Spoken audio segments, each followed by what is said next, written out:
Hi everyone. इस video में हम अर्थ की डिफरेंट मूवमेंट्स की, उसके लोकेशन की और उससे रिलेटेड जो भी छोटी मोटी चीज़ें हैं उनके बारे में बात करेंगे। ठीक है, तो सबसे पहले देखते हैं कि अर्थ में ये जो टॉप मोस्ट पोल है, ठीक है, अर्थ जो है वो दो पार्ट्स में डिवाइडेड हैं। ये पूरी जो सेंटर हमें दिखता है, ये जो सेंटर पे ये लाइन है जिसे इक्वेटर कहते हैं। ठीक है, पहले इस पोजीशन में रखते हैं अर्थ को। ठीक है, टिल्ट उसमें नहीं रखते हैं, पहले नॉर्मल उसमें रखते हैं। तो ये जो पूरी ये सेंटर वाली लाइन है जिसे इक्वेटर कहते हैं, हिंदी में जिसे कहते हैं भूमध्य रेखा। ठीक है, तो ये जो इक्वेटर है ये पूरी अर्थ को दो पार्ट्स में डिवाइड करता है। ऊपर वाला जो पार्ट है नॉर्थ वाला, उसे कहते हैं नॉर्दर्न हेमिस्फेयर, और जो इससे इक्वेटर से नीचे वाला जो पोर्शन है पूरा सारा ये सब इसे कहते हैं सदर्न हेमिस्फेयर। ठीक है, क्योंकि ये नॉर्थ के उसमें है, ये नॉर्थ में है और ये साउथ में है, इसलिए ये दो हेमिस्फेयर में ये पूरा क्या है, एक स्फेयर है। तो इसी को अगर हमने हाफ कर दिया तो ये हेमिस्फेयर बन गए। तो ये वाला है नॉर्दर्न हेमिस्फेयर, ये वाला है सदर्न हेमिस्फेयर। ठीक है, तो जितनी भी कंट्रीज नॉर्दर्न हेमिस्फेयर में पड़ती है, कंट्रीज हो या कॉन्टिनेंट्स हो, वो सारे नॉर्दर्न हेमिस्फेयर की लोकेशन में आते हैं। और ये इधर नीचे इक्वेटर से नीचे जो भी पड़ते हैं, जो भी नीचे इक्वेटर के नीचे जो भी कॉन्टिनेंट्स या फिर कंट्रीज लाई करती हैं, वो सब सदर्न हेमिस्फेयर में लोकेटेड होती हैं। ठीक है, तो अब बात करते हैं पोल्स की। तो नॉर्दर्न हेमिस्फेयर का पोल है वो है नॉर्थ पोल, और जो सदर्न हेमिस्फेयर का पोल है ये है साउथ पोल। ठीक है, तो हमें नॉर्दर्न हेमिस्फेयर और सदर्न हेमिस्फेयर भी क्लियर है, नॉर्थ पोल और साउथ पोल भी क्लियर है। तो अब बात करते हैं अर्थ के मूवमेंट्स की। ठीक है, उसके लिए एक मेरे को सन वो करना होगा कि सपोज इधर से एक लाइट का सोर्स है जो कि सन है। ठीक है, ये सन है, इधर से सन रेज आ रही है क्योंकि इधर एक सन है।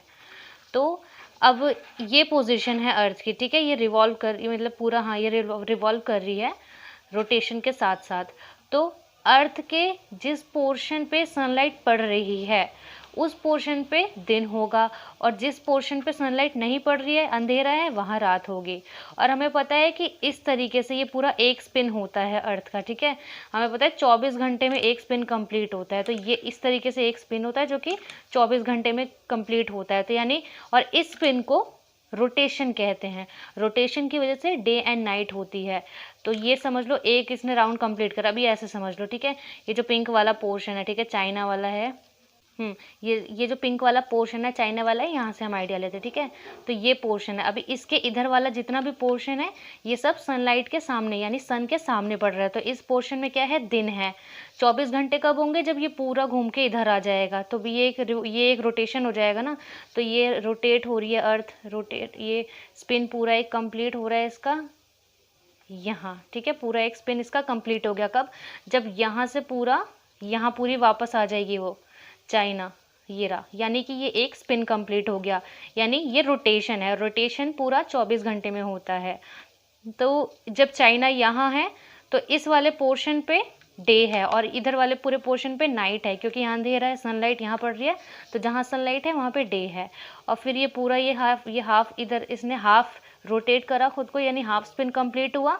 तो यहाँ इस वाले पोर्शन पे जो पहले इधर था, रात थी जहाँ पे, वहाँ दिन हो गया, क्योंकि अब वो सनलाइट के सामने पड़ रहा है। और जो दूसरा पोर्शन है वो जो पहले इधर था, तो वो अब इधर आ गया घूम के स्पिन होके, तो यहाँ पे रात हो गई। तो इसी तरीके से रोटेशन से एक स्पिन में जो एक स्पिन पूरा कितने टाइम में होता है, 24 आवर्स में। तो 24 आवर्स में इसी तरीके से दिन और रात होते हैं। ठीक है, जो पोर्शन सन के सामने पड़ता है वहाँ पे दिन होता है, और जो बैक साइड में पड़ता है वहाँ पे रात होती है। तो रोटेशन होता है एक राउंड अर्थ का, जो पूरा स्पिन करती है वो अपनी ही एक्सिस पे, वो होता है रोटेशन। ठीक है, और रिवोल्यूशन होता है, इसके लिए सन के सोर्स को मुझे सेंटर में रखना होगा। तो अब बात करते हैं इसके रिवोल्यूशन की। ठीक है, अभी तो सन के सोर्स के लिए मेरे पास कुछ है नहीं, तो इसको सन समझ लेते हैं। और ठीक है, तो रोटेशन हमने क्लियर कर लिया है। रिवोल्यूशन क्या होता है, रोटेशन है अर्थ का अपनी ही एक्सिस पे स्पिन करना या अपनी ही एक्सिस पे घूमना, ये चीज़ है रोटेशन। और रिवोल्यूशन है अर्थ का सन के अराउंड घूमना। ठीक है, ये चीज़ जो होती है ना, ये कि सन के ये चारों तरफ जो घूमती है, यानी कि जो राउंड वो 365 डेज में कंप्लीट करती है एक साल में, इसको कहते हैं रिवोल्यूशन। और ये काम जो है ना, ये रोटेशन के साथ साथ करती है, यानी कि ये इस तरीके से रिवॉल्व होती है सन के चारों तरफ। इस तरीके से, यानी कि रोटेशन करते करते। ठीक है, अब हम मेन बात कर रहे हैं कि दिन और रात की तो हमने बात कर ली, ठीक है, वो सबको क्लियर होता है, ज़्यादातर लोगों को दिन और रात का कॉन्सेप्ट क्लियर है, लेकिन सीजन में जो चेंज आता है ना उसका सबको क्लियर नहीं है, तो उसके लिए करते हैं। ठीक है, हमें पता है हमारी जो अर्थ है ये टिल्ट है, ठीक है, ये पूरी ऐसे सेंटर पूरा नॉर्थ पोल और साउथ पोल इस तरीके से स्ट्रेट वर्टिकली नहीं है, ये थोड़े से ऐसे हैं। ठीक है, इस तरीके में इसको ऐसे रखती हूँ, इससे क्लियर दिखे। तो ये हमारी है, ये इक्वेटर है, ठीक है, जो सेंटर वाली लाइन है, और यहाँ से ये ऊपर यहाँ पे है हमारी ट्रॉपिक ऑफ कैंसर, ठीक है, जिसे हिंदी में कहते हैं कर्क रेखा, और इक्वेटर से नीचे यहाँ पे है हमारी ट्रॉपिक ऑफ कैप्रिकॉर्न यानी कि मकर रेखा। तो जो ट्रॉपिक ऑफ कैंसर है वो नॉर्दर्न हेमिस्फीयर में पड़ती है, और tropic of Capricorn southern hemisphere में पड़ती है। ठीक है, ट्रॉपिक ऑफ कैंसर यहाँ से होकर गुजरती है, जो हमारी, जो हमें पता है कि इंडिया के कुछ स्टेट से होकर गुजरती है ट्रॉपिक ऑफ कैंसर, तो इसलिए वो यहाँ से होकर गुजरती है tropic of Cancer. Tropic of Capricorn यहाँ नीचे सदर्न हेमिस्फीयर में। ठीक है, तो अब हम सीजन की बात कर रहे हैं। ठीक है, डे एंड नाइट का कॉन्सेप्ट क्लियर है, अब सीजन का करते हैं। क्योंकि हमारी जो अर्थ है वो टिल्ट है, इस वजह से अब सपोज ये है अर्थ, सॉरी सन को भी हमने थोड़ा सा टेढ़ा कर दिया। ठीक है, क्योंकि ये इस पोजीशन में है, तो जो पोर्शन, अब जैसे ये ऐसे है, तो ये जो नॉर्दर्न हेमिस्फीयर है ये थोड़ा सा आगे है, इसको हम सीधा रखते हैं। ठीक है, जो नॉर्दर्न हेमिस्फीयर है ये आगे है, थोड़ा सा आगे को झुका हुआ है, और जो सदर्न हेमिस्फीयर है वो थोड़ा इस तरफ से है, थोड़ा पीछे की तरफ है। तो इस वजह से जो सन की रेज आ रही हैं वो नॉर्दर्न हेमिस्फीयर में ज़्यादा पड़ेंगी, और जो सदर्न हेमिस्फीयर है इसमें कम पड़ेगी, क्योंकि नॉर्दर्न हेमिस्फीयर आगे है ना, तो इस वजह से जो सनलाइट है वो नॉर्दर्न हेमिस्फीयर में ज़्यादा पड़ रही है। तो ज़्यादा पड़ने की वजह से नॉर्दर्न हेमिस्फीयर में जो है गर्मी होगी, यानी गर्मी का सीज़न होगा, समर सीज़न होगा, और यही जब घूमते घूमते घूमते ऐसे हो जाएगी, यानी इस तरफ आ जाएगी, तो हमें यहाँ पे क्लियर नज़र आ रहा है कि यहाँ पे जो नॉर्दर्न हेमिस्फीयर है ये पीछे हो गया है और सदर्न हेमिस्फीयर आगे हो गया है। तो इसलिए जाहिर सी बात है जो सनलाइट है जो आगे है, यानी कि सदर्न हेमिस्फीयर पे ज़्यादा पड़ेगी और नॉर्दर्न हेमिस्फीयर कम पड़ेगी। तो इस वजह से जब ये इधर आ जाएगी तो नॉर्दर्न हेमिस्फीयर में विंटर्स हो जाएंगी क्योंकि वो पीछे है, और सदर्न हेमिस्फीयर में समर्स होंगे। क्यों? क्योंकि वो सामने पड़ रहा है और उस पर सनलाइट ज़्यादा होगी। ठीक है, तो यही कॉन्सेप्ट है। फिर ये घूम के इधर आएगी, फिर यहाँ पे क्या हो रहा है कि नॉर्दर्न हेमिस्फीयर आगे पड़ रहा है, सदर्न हेमिस्फीयर पीछे पड़ रहा है। तो इस वजह से नॉर्दर्न हेमिस्फीयर में फिर से समर्स होंगे और सदर्न हेमिस्फीयर में विंटर। फिर ये घूमते घूमते घूमते इधर आएगी, फिर सदर्न हेमिस्फीयर आगे पड़ रहा है तो यहाँ पे समर, और नॉर्दर्न हेमिस्फीयर पीछे पड़ रहा है तो इसलिए यहाँ पे विंटर्स। ठीक है, तो समर और विंटर्स यानी कि सीजन का कॉन्सेप्ट क्लियर है। अब ये सिर्फ 2 सीजन तो होते नहीं है, ये तो 3-3 महीने होते हैं ना, समर 3 महीने और विंटर्स 3 महीने, और बाकी जो दोनों हैं उनका भी देखते हैं। ठीक है, हमने जो सॉल्स्टिस और इक्विनॉक्स सुना है ना वो भी क्लियर करते हैं। इसके लिए मैं ट्राई करती हूँ कि यहाँ पे लिखती भी रहो साथ में। तो ये 3 पोजीशन ले लेते हैं। सपोज हमने यहाँ पे करा ना, यहाँ नॉर्थ के लिए यहाँ पे अगर ये इस शेप में है, अगर ये ऐसे है तो सदर्न पार्ट जो है वो आगे पड़ रहा है, यानी कि यहाँ पे समर है, और नॉर्दर्न पार्ट पीछे पड़ रहा है तो इसलिए यहाँ पे विंटर्स है। तो सदर्न पार्ट को लेके चलते हैं कि यहाँ पे साउथ में क्या है, यहाँ पे साउथ आगे पड़ रहा है तो इसलिए यहाँ पे है समर्स। ठीक है, साउथ में, तो यहाँ हमने लिख लिया समर्स।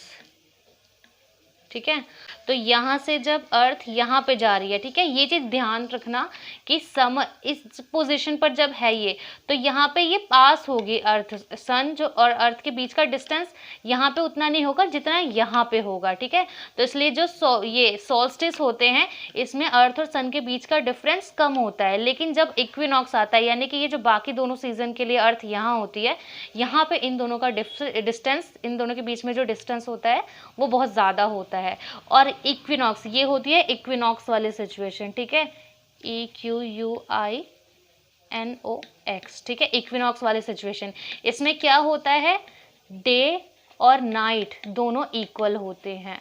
ठीक है। इसमें क्या होता है ना, अर्थ इस पोजीशन में आ जाती है, यानी कि जो टिल्ट शेप है ना वो ना रह के इस पोजीशन में आ जाती है, जहाँ पे ये इक्वेटर और इक्वेटर के एकदम सीधे वर्टिकल में ही सब कुछ ये पड़ता है, नॉर्थ पोल साउथ पोल। ठीक है, तो इसी की वजह से क्या होता है कि दिन और रात दोनों बराबर होते हैं।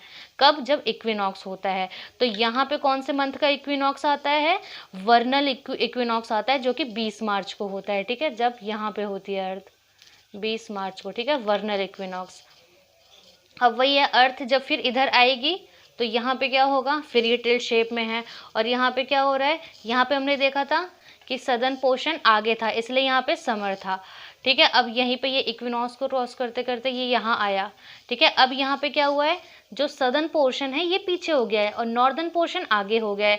तो यानी यहाँ पे सदर्न पोर्शन में क्या होगा, विंटर्स। क्यों? क्योंकि ये पीछे हो गया है, इस पे सनलाइट ज़्यादा नहीं पड़ रही है, इस पे पड़ रही है, तो इसलिए यहाँ पे अब समर्स होंगे और यहाँ विंटर्स। और हम सदर्न पोर्शन की बात कर रहे थे, तो इसलिए यहाँ सदर्न पोर्शन में समर था, तो यहाँ पे सदर्न पोर्शन पीछे होने की वजह से यहाँ पे सदर्न पोर्शन में विंटर है।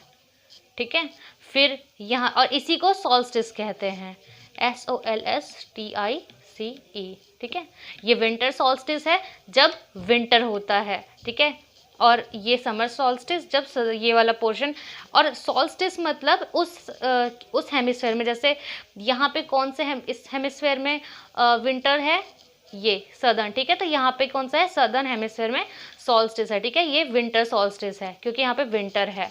और ऐसे यहाँ पे समर सॉल्स्टिस था क्योंकि यहाँ पे समर था। ठीक है, अब ये समर से यहाँ पे इक्विनॉक्स में, मतलब समर सॉल्स्टिस से इक्विनॉक्स में आया, इक्विनॉक्स से विंटर सॉल्स्टिस में, अब वापस यहाँ आएगा तो वापस यहाँ पे इक्विनॉक्स हो जाएगा, क्योंकि इस पोजीशन पे अर्थ इसी शेप में रहेगी जहाँ पे क्या है, इक्विनॉक्स रहेगा और डे एंड नाइट इक्वल रहेंगे। बस यहाँ पे जो है वो वर्नल इक्विनॉक्स था 20 मार्च का, यहाँ पे क्या रहेगा, ऑटमनल इक्विनॉक्स होगा जो कि 22 सितंबर को होता है। ठीक है, 22 से 23 सितंबर को होता है। और यहाँ पे आने के बाद दोबारा से फिर समर सॉल्स्टिस हो जाएगा। ठीक है, क्योंकि यहाँ पे टिल्ट शेप है, इस वजह से ये वाला जो पोर्शन है ये आगे रहेगा, ये पीछे। और यहाँ पे पीछे जो हेमिस्फीयर पीछे रहेगा उसमें विंटर्स होंगे और जो हेमिस्फीयर आगे रहेगा उसमें समर्स रहेंगे। अब जैसे यहाँ पे नीचे वाला यानी सदर्न हेमिस्फीयर जो है ये आगे है, तो यहाँ पे समर्स है और यहाँ पे विंटर्स। यही जब इधर आ जाएगा तो यहाँ पे क्या है, सदर्न हेमिस्फीयर पीछे हो गया और नॉर्दर्न हेमिस्फीयर आगे हो गया, तो इसलिए यहाँ पे समर हो गया और यहाँ पे विंटर्स। ठीक है, तो ये सीजन का कॉन्सेप्ट है कि जो हेमिस्फीयर जब आगे होगा तो वहाँ पे समर्स होंगे और जो हेमिस्फीयर सन के डायरेक्ट कॉन्टैक्ट में नहीं होगा, थोड़ा सा पीछे होगा, वहाँ पे विंटर्स होंगे। ठीक है, तो हमें डे एंड नाइट और सीजन में जो चेंज है उन सबका कॉन्सेप्ट क्लियर है।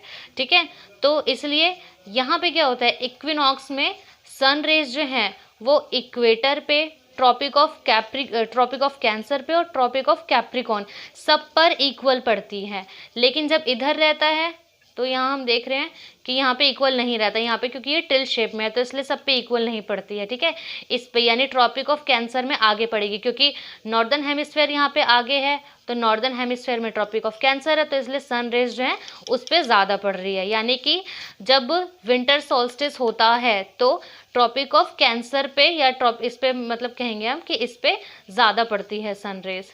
जब समर सोल्स्टिस होगा तो ट्रॉपिक ऑफ कैंसर जो है उस पर सनरेज ज़्यादा पड़ेंगे। ठीक है, और यही यहाँ पे जब ये आ जाएगा तो ट्रॉपिक ऑफ कैप्रिकॉन यानी नीचे वाले हेमिस्फीयर के उस पर सनरेज ज़्यादा पड़ रही है। ठीक है, तो ये है सोल्स्टिस के बारे में। ठीक है, जो सीज़न होगा उसका वो सोल्स्टिस होगा। अब ये सारे हमें चीज़ें क्लियर हैं और डे नाइट का कॉन्सेप्ट क्लियर है और सीज़न में भी चेंज का कॉन्सेप्ट क्लियर है। ठीक है, अब बात करते हैं हम इस ग्लोब को ध्यान से देखने की। इससे ग्लोब को ध्यान से देखने से पहले कॉन्टिनेंट्स क्लियर करते हैं।